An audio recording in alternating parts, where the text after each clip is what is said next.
Assalomu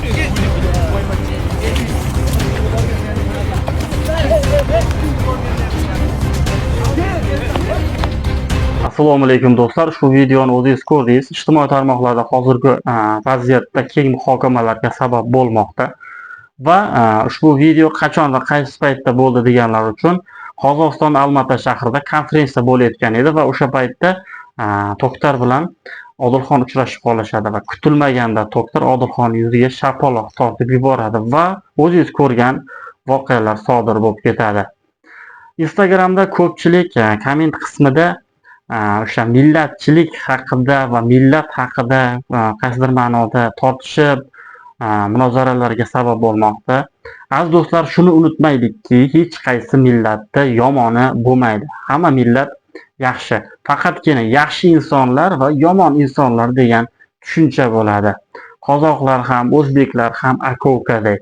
O'shaning uchun komment qismida bir-birlarini haqoratlab, turli xildagi fisq fasodlar, fitna chiqarmanglar iltimos. To'xtar bilan Odilxon o'rtasidagi konfliktga keladigan bo'lsak, To'xtar bu noto'g'ri ish qildi albatta, chunki mehmonni hurmat qilish kerak edi va o'sha joyda yaxshi kuzatib qolganda qaysidir ma'noda qanchalik bir-biriga bo'lgan o'sha konflikt bo'lgan taqdirda ham buni jangda, oktagonda hal qilish kerak edi va bo'lar ish bo'ldi. Turli xildagi sport ustalari hamda sportchilar ushbu voqeaga fikrlarini bildirib o'tmoqda. Videolarni ko'ramiz va aziz do'stlar, hech qachon unutmaylikki, konfliktga kelgan joyda sportchilar albatta kelishib olishadi degan umiddamiz. Sizlar ham kommentariyada fitna chiqarmanglar. Instagramda bo'lsin, YouTube'da va boshqa sahifalarda bo'lsin, hech qaysi millatda yomoni bo'lmaydi. Faqatgina yaxshi odamlar, yomon odamlar bo'ladi xolos. Videoni oxirigacha ko'rib, kommentda o'zimizni iliq fikrlarimizni yozib qoldiramiz do'stlar. Assalomu alaykum hammaga, yaxshimisizlar? Charchamay. O'zbekistonda adashmasam ko'pgina MMA turnirlari bo'lgan yoki kickboks turnirlari, boks turnirlari, boshqa davlatlardan boyeslar, sportsmenlar ko'p kelgan, bilasizlar. Lekin hech kim O'zbekistondan norozi bo'lib ketmagan. Sportsmenlar doim hurmatini joyiga qo'yilgan, yaxshi kutib, yaxshi chiroyli qilib jo'natilgan. Hozir biz O'zbekistonliklar chetga chiqsa ko'pi qanday sal shunaqa problemalarga uchrab keladi. Shu boyeslar urushib kelsa ko'pchilik qo'shiladi yoki qanaqadir bilmayman nima bo'ladi. Shunga tushunmay qoldim. Hozir bir ikkita video ko'rib qoldim. Odilxonning videosini ko'rib qoldim. Qozog'istonda Oktagon ligaga turnirga borganimda bitta tashab qoldi, unaqa qildi, bunaqa qildi deyapti. Men buni adashmasam oldinroq ham aytgan edim bu gapni. Oktagon liga men yaxshi ligadir. Lekin jangchilarning xavfsizligini ta'minlash darajasi bo'yicha qiyin masala. Endi hamma ham u yerga katta komandasi bilan bora olmaydi. Yonida bir katta govdali bolalarni olib bora olmaydi. Agar jangchining xavfsizligini ta'minlolmasa, ayniqsa mana bunaqa muxlis yig'ib beradigan va bu men ikkinchi, uchinchi marta eshitaman bu holatda, ne только Odilxon bilan bog'liq. Bu jangchilarning xavfsizligini ta'minlolmasa, eng asosiy kassaga pul yig'ib beradigan, ya'ni prosmotr yig'ib beradigan, prosmotr ko'p bo'lgandan keyin reklamalar beradigan bolalarni xavfsizligini ta'minlolmasa, bilmadim qanday kelishish kerak, bilmadim. Qiyin masala. Shu narsalarga e'tibor qaratsa zo'r bo'lardi. Oktagon urush boshlabdi, o'rtoqlar. Videosini ko'rdinglarmi? Men bir o'zim edim, hech kim talpa qilmadi, hech narsa bo'lmadi deb bu yoqda Kamil Kalamishga o'xshab, bir o'zi edi deb gapiribdi. Ko'ramiz. Endi qara. Sen Erkibo'lanning videosida anaqa bilan liga bilan qo'ygan videosida chiqayapsan-da, Odilxonni bir o'zi edi, ikkalasi bir o'zi razborlashdi deyapman. Sen yujeli eshitmading ham, ko'rmading hammi mana yerga axrana bolani chekka tortib turib ana bu bir soxtani gazavat qilib, mana qilib bir o'zi yujeli ko'rmading sen, eshitmading hammi. Inson bo'lsang, O'zim o'sha yerda shok hasayaniga tushib qoldim. Menga bitta ulatishdi, telefonim 2 marta mana sinib ketgan telefonim. Oradan nima bo'ldi, mendan so'radi, aktivni so'radi. Kim bor edi dedi. Men aytdimki, Odilxon bor edi, men bor edim, Erka bilan bor edi dedim. O'sha yerda turganimda. Xo'p. Dальше уже bilmayman nima bo'ldi, nima Ya bo'ldi. bilmasang nega faqat Odilxonni o'zi edi deysan? Menga alam qilib ketdi-ne. Odilxonni o'zi edi, uni boshqa hech kim. Ganim yo'q. Hozir men aytdimki, Odilxon men Erka bilan bor edik dedim. Hop. Urdi dedim. Uni qo'ymagan ular, u videoni qo'ymagan. Qo'ydi. Yo'q, u video men aytganimni qo'ygan yo'q. Yo'q, u video men aytganimni qo'ygan yo'q. Aktriska qilib qo'ygan. Na, qirqib turib qo'yganda sen ani Odilxon bilan o'zimiz edik deb. Mani ichkariga ular tortib ketishganini ko'rdingmi? Mendan ular Va ichkariga tortib ketishganini ko'rding-ku, bu yoqdaligida to'xtarlar. Ta'lim ko'payib. O'zining mamlakati, o'zining uyi. Misol, u ham O'zbekistonga kelsa, sen urmaysan-ku, urmaganing sababi sen hurmat qilasan, O'zbekistonni hurmat qilib, mehmonni qani uraman deysan. Lekin u urdi. Uni mendan kutganim yo'q. Bu yerda mana shunaqa bo'ldi degan narsalaringga qirqib tashab turib, bu yoqda sen qirqib kerakli joylarini qo'yib olgan o'zi. Yo'q. Yo'q, mana sartifda urib tashladim-ku yerga. Bular xuyit qildim men. yo'q. Iди nахуй dedi, sartifda idi nахуй dedi. Hech nima deyolmadi Aktagon. Shunchalik zo'rmi bu? Aktagonning gollari keldi-ku, sikaman hammangni dedi.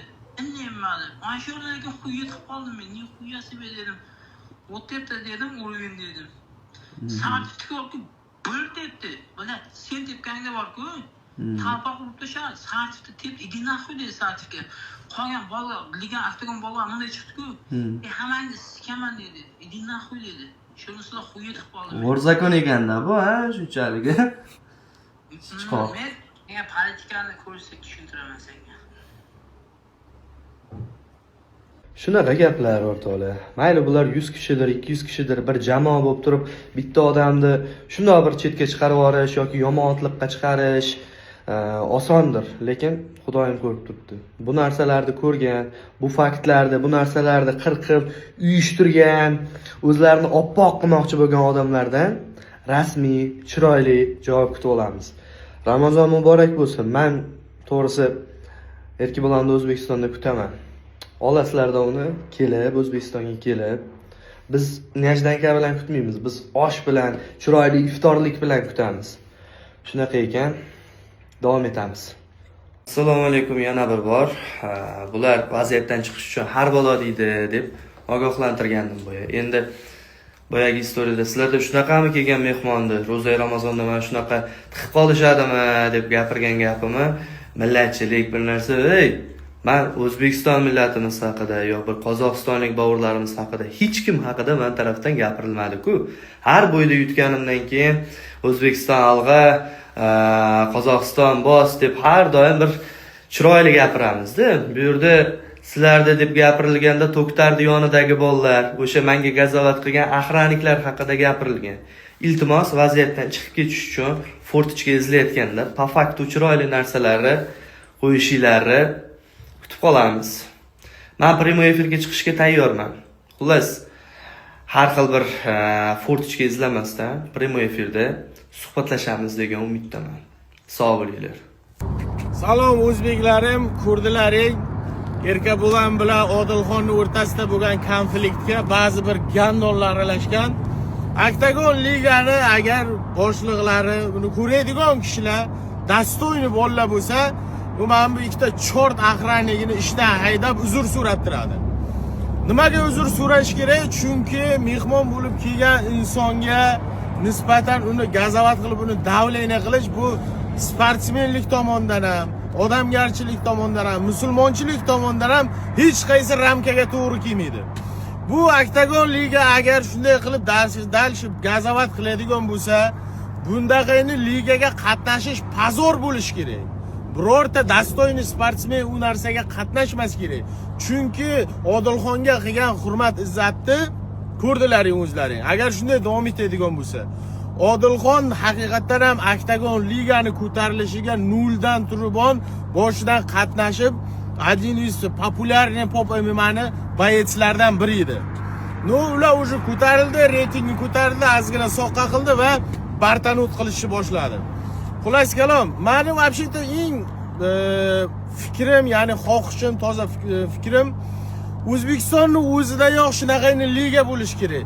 Chem qo'shni davlatga borib, andishani qo'rqoq deb bilmasligi uchun O'zbekistonning o'zida liga bo'lish kerak. Shunaqa xuyet qilganlarni olib kelib, kiletgani ichida maydalash kerak. Odilxon, biz seni qo'llab-quvvatlaymiz. Gaziga boskin Odilxon top, mana ikkita chort aqranlik pidaras. Sportsmenlar o'rtasida bo'lgan bir-biriga tiqish, bu hayb, bu ikkalasini lichi shaxsiy ishi bu. Ya'ni hech qanday bosim bo'lgan yo'q. Pop MMAda bilasizlar, urush janjal bu trash, это normal holat. Lekin mana ikkita aqranlik qilgan поступкасы чисто чертовской поступок. Так что Odilxon gazoyim, Odilxon legenda. Bu videoni qo'ymasam bo'lmadi. Bilasizlar, o'zi Instagramda videolar chiqdi, sizlar ham ko'rgan bo'lsanglar kerak, ko'zinglar bo'lsa ko'rasizlar. Odilxonni Octagon konferensiyami, nima Octagon ligami, Octagon masxarabozxonami Qozog'istonga borgan payti erka bilan o'zichon tashab, sapaloq urib, so'kib, haqorat qilib, Qozog'istonlik o'sha Octagonning tashkilotini aqraniklari ham o'zini nima qozoqda bolasiga sakraysan deb, korot shunaqa bir muomalalar qilishgan videolari chiqyapti. Qozog'istonga borgan paytim 3-4 kishi kelib meni urib ketdi. O'zidan o'zi tanimayman. Ichida ana shunday bir molparastlari ko'p deb gapirgan paytim ikkita davlat o'rtasiga nizo solma. Davlatimiz buyuk, ikkita davlat bir-biri bilan urushmasin seni deb shunaqa gapirgan insonlar menga chiqqan edi. Ey, hurmatli Qozog'istonlik bavurlarim, sizlar ham bir Qozog'istondan chiqib bir jang qilinglar. Erka bilan to'ktar. Chiq Qozog'istondan chiqib O'zbekistonda Odilxon bilan bir solish, bir ko'raylik. Uyingga borib olsa xo'roz bo'lasan. Men Odilxonning tarafini olmayman, lekin vatandoshim. Qozog'istonda turib olib gijillama. Chiq O'zbekistonda bir jangingni ko'raylik. Ko'tinga shunday barmoqni urib cho'pa-cho'ps qilib qo'yadiganlar bor O'zbekistonda. Kel, mulla menga yeshichida o'tirasan mana bunday. Qozog'istonda sakraysan sen. Assalomu alaykum O'zbekiston. Odilxon bilan Erka Bulandi o'rtasida bo'lgan muammoga biz shunchaki bir chetda tomoshabin bo'lib, bilkamizni qisib qarab o'tirganimiz yo'q. Men konferensiyadan chiqishim bilan Humoyon aka olib ketdi aeroportga qarab, olib kelamiz. Biz ham yonimizda bo'lish kerak edi. Humoyon aka. Assalomu alaykum O'zbekiston. Biz birgamiz. Chet elda doimo qanaqa o'zbek bo'lishdan qat'iy nazar o'zbekmi? Biz qo'llab-quvvatlaymiz, xudo xolasa. Olg'a O'zbekiston. Do'stlar, bir narsani bilinglar, millatni yomoni bo'lmaydi, odamni yomoni bo'ladi. Odamlarni bir mamda bir ikkitalarni muammosini millatga aralashtirmaymiz, o'zimiz xalq ola. Agar nimadir gapi bo'lsa, men bizdan oldimizda bo'ladi. Bemalol kelib abrashinasin qilib gaplashish mumkin. Odilxon o'zbek, biza o'zbek. Demak, o'zbek padishga qilish kerak. Qilamiz ham, yonida bo'lamiz ham, dakamda yuramiz ham. Jonlaringiz sog' bo'lsin, O'zbekiston olg'a. Odilxon bilan Erka bilan tortishgan nima uchun qo'shilmadi? Do'stlar, men mehmonxonada uxlab qoldim. Meni bilasizlar, men to'lga period qiladigan yigitman, to'lga gaz. Bizda zarni degan narsa yo'q. Bitta miyam o'chgandan keyin oldimga tank bilan ketdim, tankni yelkamga qo'yib o'torib, davay deb turadigan yigitman-da. O'zi bunaqa voqea bizning fikri xayolimizda yo'q edi. Biza mana Allohimning ulug' kunlarida, ro'za kunlarida birov bilan kafillikka bormay, yurtimizga tinchgina qaytamiz degan xayollar bilan yurgandik. Bilmadim, oxir va xayr bo'lsin. Bu juda yomon narsa-da. Bu bir mush qo'yib uxlatib qo'ysam, bu yolg'ondan nima qilib chalg'itib turib shapaloq berish, bilmadim kimda ishi. Kommentariyada yozasizlar bu narsani. Bir 3 tami boy o'tkazaylik, xudo xolasa. Ringda gaplashamiz bunaqalar bilan. Jonlaring sog' bo'lsin.